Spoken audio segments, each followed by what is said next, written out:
So it turns out the dog is a good alarm.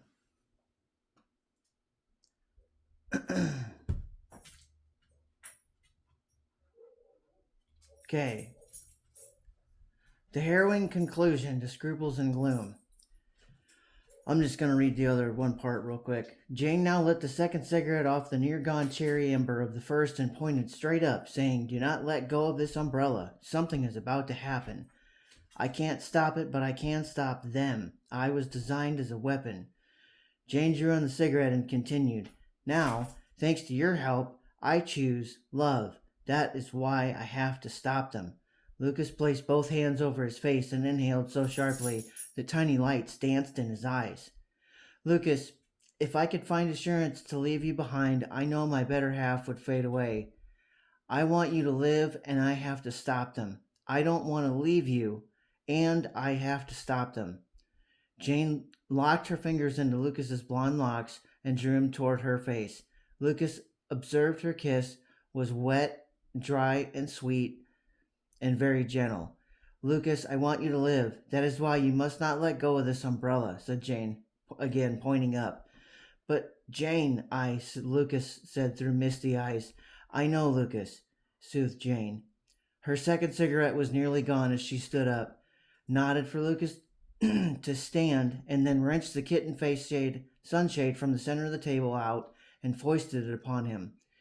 Just then the director's voice came back into the realm of reality for Lucas's ears. "And now," boomed the director, "who wants to see some fireworks?" The entire crowd erupted, and within 4 seconds, 10,000 firework mortars were exploding and projecting themselves so high they broke the atmosphere of Earth 4 and were reporting and sparkling in the atmosphere of Foundry Planet. Everyone was cheering and reacting to the fireworks. Jane was the only one who was watching the director. Lucas stood still, holding the large sunshade, thinking about how confusing Jane was and how beautiful explosions were. After several minutes, the fireworks stopped, and the crowd exuberantly applauded. That's when Lucas spotted one raindrop that fell straight on Jane's white blouse. Jane drew one last time on the cigarette down to the filter as Lucas asked, "What are you going to do?" "This," said Jane, scrunching her nose and smiling at him. Jane then pressed the hot ember of the cigarette butt directly onto the W tattoo and expertly flicked the butt into the dirt. The W was smoldering, and as Jane started taking a few steps back, she completely burst into flames like a dying phoenix. Rain was actively falling now in the atmospheres of both planets Earth and Foundry. As Jane continued to burn, people nearby started to notice, including the director. The director rubbed his hands together briskly in the rain and, from sheer delight, said, "Finally, my Aquan friend." As the intensity of the rain increased, it was as if a mass hysteria had gripped the crowd.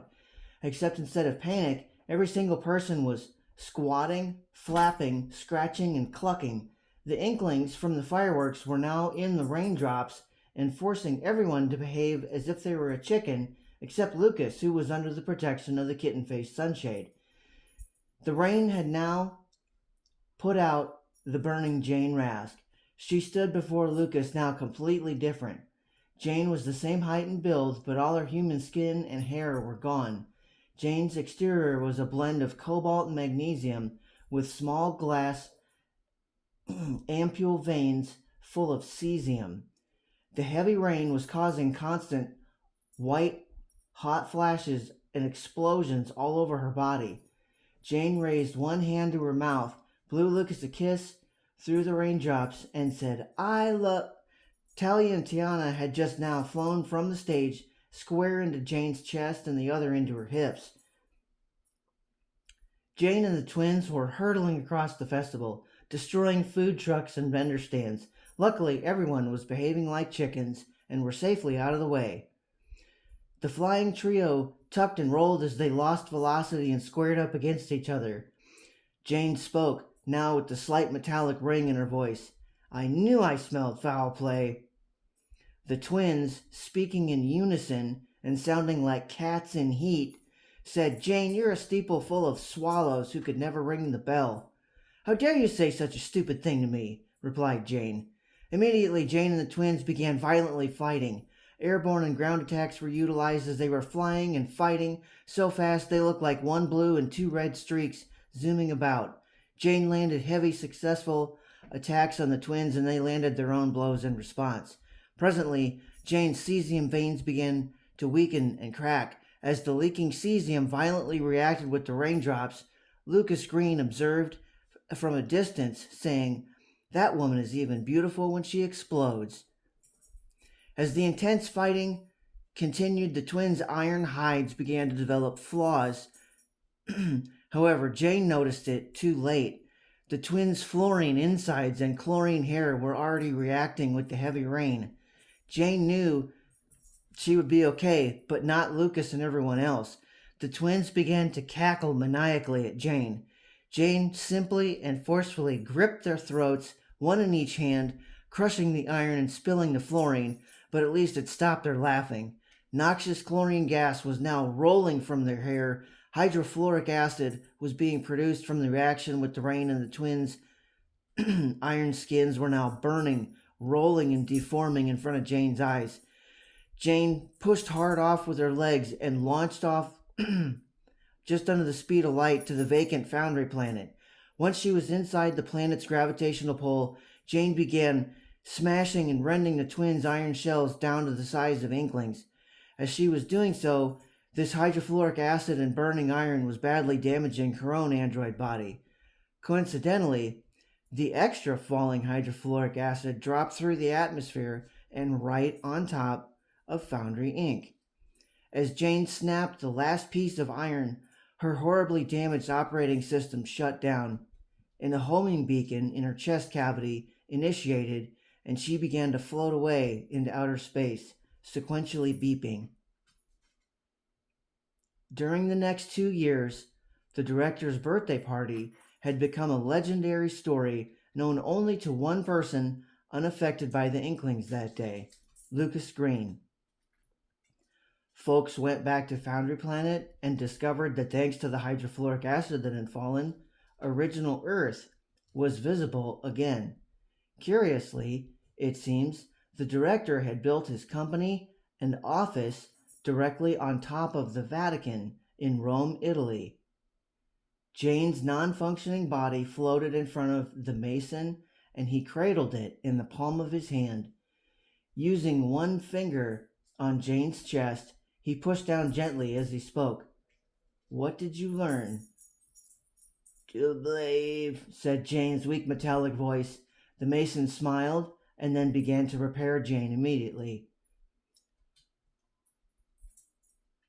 Halfway between Carlsbad and Roswell, New Mexico, Lucas heard from the kitchen of the diner, "Yeah, your mothers were impressed with it."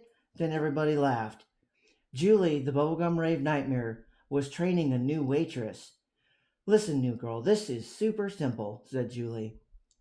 Lucas saw that the new girl was tall, like Jane, but she was wearing a blue ball cap and had her raven hair pulled through the fit strap with a large gray fabric scrunchie.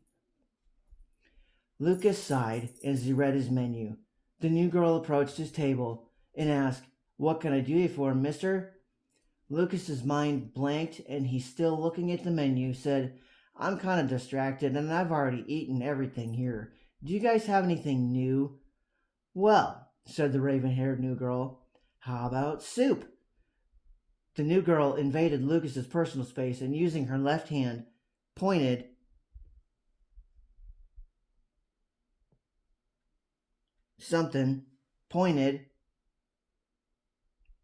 now I lost my place. Pointed with her left hand to pasta fajoule on the menu. Lucas looked at the menu, then at the webbing between the girl's index finger and thumb. The W. "You know," said the new girl, now looking directly at Lucas, "this soup's okay, but I've had way better." Lucas dropped the menu and saw Jane smiling at him with her nose all scrunched. So that's the end of that story. So, let's see. So these titles, the first one, Codename, the second one, The Owl, and this one, Scruples and Gloom, this is the first 3 of like more than 20 stories I have, all involving Jane and Lucas and a whole bunch of different people. Um, if you want, leave comments. I enabled the comments. And yeah, let me know if you want me to keep doing more. Uh, sorry, I don't take requests. I don't dance. But yeah, let me know if you want more stories. Thanks.